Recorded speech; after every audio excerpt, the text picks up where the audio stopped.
Bonjour Romain. Bonjour Clément. Est-ce que je peux te demander déjà de te présenter? Bien sûr. Donc Romain Widman, étudiant à l'EM Lyon depuis 2014 et également intervenant extérieur. Je donne des cours à l'EM sur les thématiques du développement web pour les entrepreneurs. C'est-à-dire, je ne fais pas devenir les gens des développeurs opérationnels, mais je les aide à s'orienter dans un environnement de plus en plus technique, de leur donner des clés de lecture. D'accord, très bien. Et si tu es là aujourd'hui, c'est parce que tu as aussi des compétences à la fois sur l'IoT et sur la sécurité, ou la cybersécurité, ce dont nous allons parler. Ma première question, ça serait d'illustrer le sujet, IoT au croisement de la sécurité.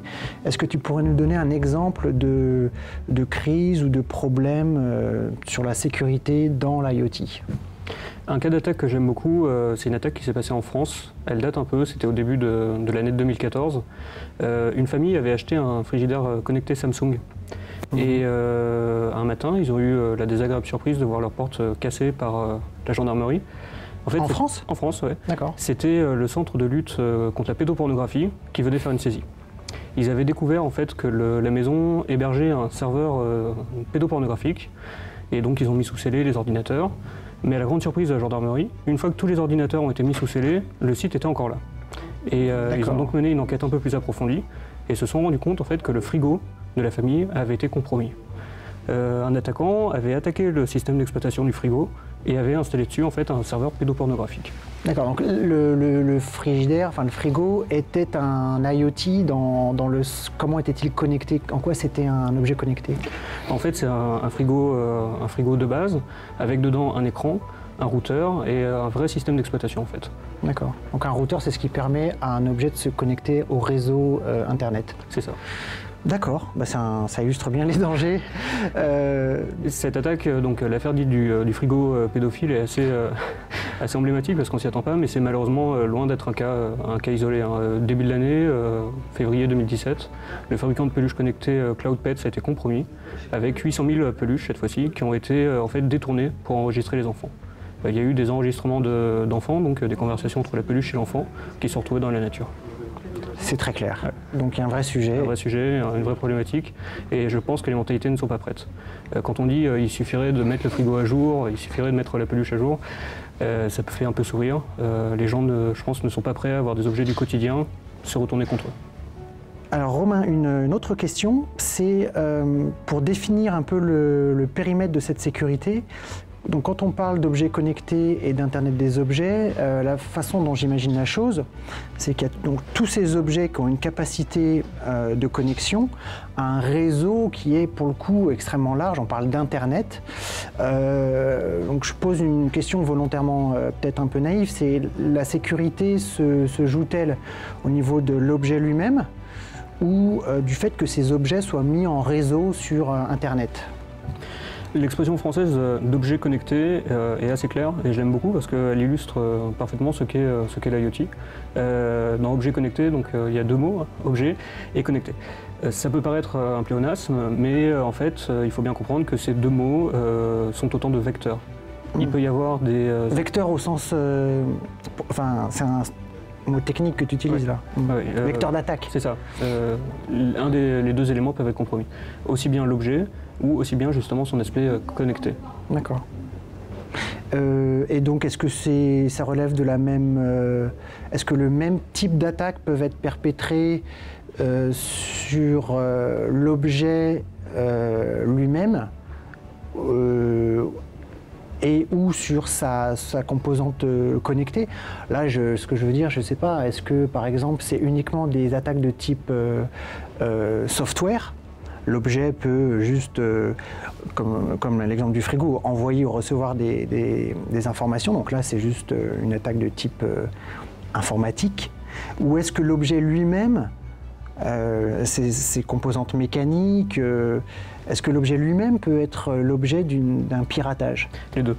Il y a une attaque qui illustre très bien l'ambivalence de cette notion de sécurité des objets connectés. Ça s'est passé au début, donc l'année dernière cette fois-ci, avec une attaque sur OVH. OVH a été victime d'une attaque par déni de service, l'attaque informatique la plus importante jamais enregistrée dans l'histoire d'Internet. L'originalité de cette attaque est qu'elle reposait sur 150 000 caméras de sécurité connectées qui ont été compromises. Et en fait, là, elles ont été reprogrammées pour attaquer le site d'OVH, l'infrastructure d'OVH. Donc elles n'ont pas attaqué, elles sont pas mises sur leurs petites pattes et aller attaquer, tu veux dire une attaque informatique quoi. C'est ça. Ils ont donné ordre au système d'exploitation des caméras de sécurité d'attaquer OVH. Mais pour moi, je qualifie toujours ça d'attaque informatique, c'est-à-dire sur la partie connectée de l'objet. Pour moi, une attaque sur l'objet lui-même, c'est si la caméra, tout d'un coup, commençait à changer d'angle.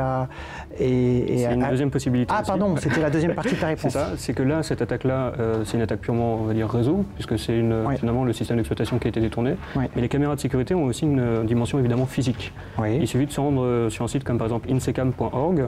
Pardon ? Insecam.org. Donc c'est un site qui recense en fait toutes les caméras de sécurité mal sécurisées.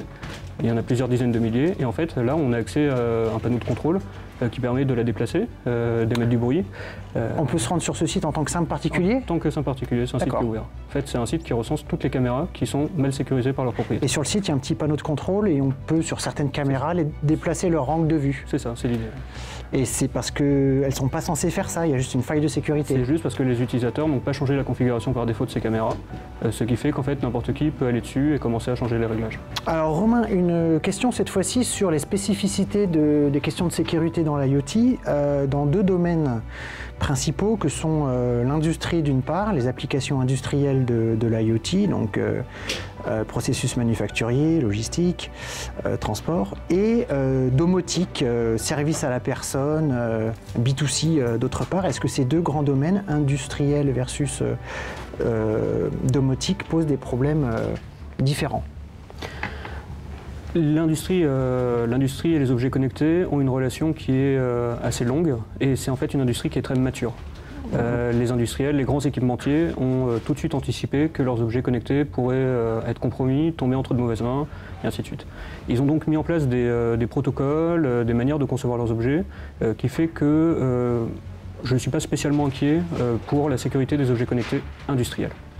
Un exemple qui illustre ça, c'est le cas de l'attaque Stuxnet, donc le virus Stuxnet, qui a été développé par les services américains et israéliens pour saboter les centrales fugeuses iraniennes Siemens entre 2009 et 2010. Le ver, Stuxnet, a mis hors ligne... Donc le ver, c'est une espèce de virus, quoi. C'est ça, c'est un type de virus. Le ver a mis en ligne environ 10 000 centrifugeuses iraniennes. Il les a sabotés, en fait. Il a modifié leur fonctionnement, ce qui fait qu'elles ne remplissaient pas leur rôle correctement. Et ce résultat-là, en fait, lorsque Siemens l'a découvert, a patché, en fait, c'est-à-dire a réparé les vulnérabilités en moins de quelques heures. Donc, cette attaque montre plusieurs choses. Déjà, saboter des objets industriels, c'est un travail de spécialiste. Ça a mobilisé des centaines de personnes issues des services de renseignement donc américains et israéliens pendant plusieurs mois. C'est pas une tâche d'amateur, c'est vraiment une tâche de professionnel. Ensuite, les dégâts sont réels. Les centrifugeuses ont été sabotées. Elles ont mal rempli leur fonction, mais finalement l'industriel a pris les devants très rapidement. Donc pour prolonger sur ce qu'on disait sur les industriels, Siemens, Krupp ont tout de suite anticipé, ils ont les ressources intellectuelles, les ressources financières pour s'assurer d'une sécurité optimale de leurs appareils. Là où c'est plus inquiétant, c'est sur l'Internet des objets plutôt domestique, qui vient de petites et moyennes entreprises qui n'ont pas les mêmes standards de qualité que les... Quand tu dis domestique, tu as inclus les petites et moyennes entreprises. Donc ouais, c'est les fabricants de taille intermédiaire. Pas spécialement françaises, d'ailleurs, les caméras dont on a parlé dans l'attaque d'OVH avaient été fabriquées par un équipementier chinois. Mais ça reste comparé à un Siemens, ça reste une entreprise de taille moyenne. Ok, je comprends. Et là, le vrai problème, c'est que ces entreprises-là n'ont généralement pas les ressources techniques, humaines, pour rendre leurs objets fiables, totalement sécurisés. Pas fiables, ils fonctionnent, mais les peluches qui ont été compromises, CloudPets, c'était une entreprise de taille intermédiaire. C'est moins de 500 employés à peu près. On n'est pas sur des Siemens, sur des Thales, qui ont vraiment des standards très élevés. Et le problème avec ça, c'est qu'il n'y a pas encore à l'heure actuelle de normes internationales, européennes, juridiques sur la sécurité de ces objets connectés. Les gens pour l'instant font un peu ce qu'ils veulent. C'est en train d'évoluer aux États-Unis parce qu'il y a des propositions de loi qui vont vers des standards de sécurité, des pratiques acceptables, mais il n'y a pas encore de cadre unifié pour la sécurité des objets connectés. En particulier donc des objets connectés domestiques. D'accord. J'avais la perception que le cadre réglementaire européen était bien plus rigide et protecteur que le cadre réglementaire américain sur la question de la protection des données individuelles, et tu me dis que sur l'IoT... Il est très rigide sur ce que peut collecter l'objet comme information, sur la manière dont ça doit être stocké, les bases de données doivent être déclarées, mais maintenant sur comment les objets doivent être sécurisés, est-ce que c'est par un mot de passe, est-ce que c'est par un chiffrement natif, la loi est pour l'instant totalement silencieuse. Encore une fois, ça va évoluer, parce qu'il y a des propositions de loi qui sont déposées après chaque attaque, mais pour l'instant, il n'y a pas de cadre réglementaire. Une question sur les moyens de se protéger cette fois-ci. Donc, comment une entreprise peut-elle fiabiliser ses objets connectés pour prendre un point de vue un peu simple, y a-t-il par exemple des logiciels comme des antivirus pour l'IoT? La question est intéressante et étrangement complexe à résoudre. Tout simplement, c'est ce qu'on disait tout à l'heure, il y a une différence énorme dans ce qu'est la réalité de l'IoT. Il y a d'un côté des centrifugeuses Siemens, hautement sécurisées, et il y a de l'autre côté des peluches connectées, qui évidemment ne vont pas fonctionner de la même manière et ne vont pas être protégées de la même manière. Donc il faut déjà séparer pas mal de choses sur la manière de les protéger. Il y a des outils, les plus simples d'entre eux, les outils un peu génériques universels, c'est notamment le pare-feu. Le pare-feu est un logiciel donc, qui filtre toutes les connexions entrantes et sortantes d'un réseau, donc ça permet d'identifier qu'est-ce qui... Tu parlais d'un routeur tout à l'heure. Un pare-feu, c'est un logiciel sur un routeur, par exemple, qui filtre ce qui sort et qui rentre. Oui, c'est ça, ça peut être ça. Et donc ça permet de détecter des connexions suspectes, de voir des activités anormales. Et les bloquer. Et de les bloquer le cas échéant. Quelqu'un se connecte sur votre caméra de sécurité à 3 h du matin, non, ça bloque. Au-delà de ça, il y a quelques outils plus spécialisés, je pense notamment à ce qui s'appelle des scanners, qui permettent en fait de regarder qu'est-ce que l'on voit de l'extérieur. Ce sont des outils réseau. Qu'est-ce que l'on voit sur votre objet depuis l'extérieur? C'est des outils réseau, des outils spécialistes. Nmap est un des plus connus. Il y a un scanner spécial IoT qui s'appelle Shodan. On peut le consulter en ligne. On tape un peu qu'est-ce qu'on veut trouver, centrale nucléaire, aéroport, et ça renvoie une liste d'objets accessibles depuis Internet. Normal. D'accord, mais là, est-ce qu'une entreprise qui fabrique et market un objet connecté, cette entreprise ne peut pas faire ce genre de recommandations à ses utilisateurs finaux? Donc, comment une entreprise peut-elle inclure dans son offre de service ce type de protection? C'est le problème. Elle peut le faire d'une part en sensibilisant les utilisateurs sur les dangers, pas forcément les dangers, mais les bonnes pratiques encourues. Ouais. Et c'est pas si compliqué que ça. Ou alors elle peut faire des offres qui intègrent justement ces composantes techniques. Une offre de pare-feu, une offre d'assurance éventuellement si l'objet venait de compromis. Mais in fine, je pense que celui qui a une responsabilité énorme dans l'IoT, c'est le consommateur, l'utilisateur. Que ce soit un utilisateur professionnel ou un utilisateur particulier. Le problème, c'est qu'en matière de sécurité des objets connectés, mais en matière de sécurité aussi tout court, les conseils et les recommandations sont souvent du bon sens. Mettre les objets à jour, changer les configurations par défaut. L'attaque OVH était possible parce que c'était des caméras dont le mot de passe était password et le nom d'utilisateur était admin. Qui sont les choix par défaut que tout le monde connaît, quoi. Je force un peu le trait, mais c'est vraiment des configurations par défaut souvent qui ne sont pas changées, c'est souvent critique. Les fabricants ont évidemment une responsabilité en disant aux utilisateurs de changer le mot de passe, certes, mais il faut aussi qu'ils s'assurent que c'est bien été fait. Et donc par contraste, tu dis que dans l'industrie, les process de sécurisation font l'objet de services professionnels tarifés, maintenus, standardisés, qui sont des routines. Donc c'est un écosystème qui est beaucoup plus robuste. A priori. Encore une fois, il y a toujours des cas particuliers, des choses comme ça. Mais normalement, si tu achètes une presse hydraulique connectée, c'est pour l'intégrer dans un système qui est déjà informatisé, sécurisé, robuste, et avec des personnes pour faire la configuration. A priori. Et il n'y a pas d'autres éléments critiques sur lesquels être particulièrement vigilant, des éléments de... Est-ce que par exemple les aspects de sécurité dans l'industrie, certes bien carrés, est-ce qu'ils ne viennent pas, limiter la rentabilité de l'objet parce que finalement le maintenir, le sécuriser, ça viendrait... Non, c'est pas de cet ordre-là. Il n'y a pas de réponse générique parce que ça dépend énormément des systèmes. Normalement, les systèmes industriels, encore une fois, c'est une réponse a priori, mais sont des systèmes qui durent, qui s'inscrivent dans le temps, qui s'amortissent. Donc je ne pense pas que la sécurité et la rentabilité sont antinomiques. Et donc une dernière question d'ouverture. Quel type de contenu ou d'information un manager doit-il suivre pour saisir les enjeux présents et futurs sur IoT et sécurité? Mon conseil de base, pour commencer, ça serait déjà d'éviter la presse généraliste, qui a un traitement souvent catastrophiste et alarmiste des problèmes de sécurité. On le voit sur l'attaque WannaCry qui a eu lieu au printemps 2017. On a entendu tout et son contraire. C'était Windows, ça? Oui, c'était une attaque de Windows. C'était présenté comme la plus grosse attaque de l'histoire, une attaque terrifiante. Non, la réalité est plus complexe que ça. Déjà, d'une part, éviter les médias généralistes.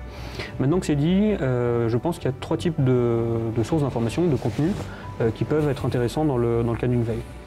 D'une part, si on est un utilisateur d'objets connectés ou si on souhaite se renseigner dessus, les sites des fabricants sont en général là où il faut commencer, tout simplement parce qu'ils présentent donc un peu leurs grands produits, comment ils se sécurisent, comment ils marchent. C'est là aussi où on trouve les mises à jour et généralement des nouvelles d'incidents. Lorsqu'il y a une attaque qui est reportée, les fabricants disent tout de suite on a été affecté ou on n'a pas été affecté. Donc généralement les sites du fabricant d'objets qu'on veut utiliser, c'est généralement un bon point de départ. Ensuite, certains sites spécialisés sont très très bons. Je pense notamment à l'américain Wired. Donc il y a une section... Un magazine aussi, enfin presse en ligne. C'est ça, qui a une section dédiée à la sécurité. Pas spécialement à la sécurité des objets connectés, mais les deux sont souvent liés ou se trouvent souvent. Et enfin, une autre source qui peut être assez utile à connaître, c'est le blog de Brian Krebs. Donc c'est un journaliste d'investigation américain très lisible, spécialisé dans la cybersécurité. Excellent. Qui s'appelle Krebs on Security. Donc Krebs sur la sécurité, donc très bon. J'irai voir. Ouais, très bon contenu. Et enfin, donc un dernier niveau, une fois qu'on a dit fabricant très spécialisé, c'est une veille juridique et réglementaire, voir un peu quelles sont les propositions de loi qui sont déposées soit à l'Assemblée nationale, soit dans l'Union européenne, ou voir un peu qu'est-ce qui se fait ailleurs. Alors là, il n'y a pas forcément d'outils, mais c'est des recherches thématiques sur la veille réglementaire et juridique sur le domaine de l'IoT. C'est un domaine qui évolue en permanence et qui va évoluer, je pense, vers une plus grande sécurisation dans les années qui viennent. Ça passe par des projets de loi, ça passe par des initiatives politiques et ça, une bonne veille, je pense, devrait faire le point sur qu'est-ce qui se fait, qu'est-ce qui reste à faire en matière réglementaire. En relation peut-être avec une veille sur le sujet de la data en général, ou de la robotique, c'est des sujets qui se recoupent, quoi. Tout à fait. Très bien, je pense qu'on est très bien équipé pour au moins aborder le sujet et aller faire sa veille. Merci Clément. Merci.